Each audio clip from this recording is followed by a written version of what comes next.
प्रभुଙ୍କ आश्चर्य नामर गौरव हेउ।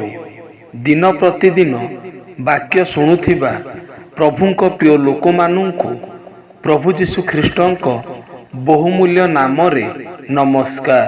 आसंतु आजि पिता परमेश्वरଙ୍କ मुख निर्गत वाक्य पठन करिबा।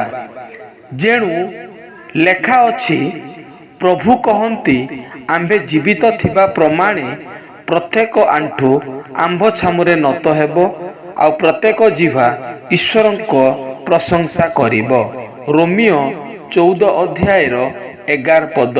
वाक्य बुझिया पाए ओ निजस्व करिबा पाए प्रत्येकଙ୍କୁ प्रभु साहाय्य करंतु।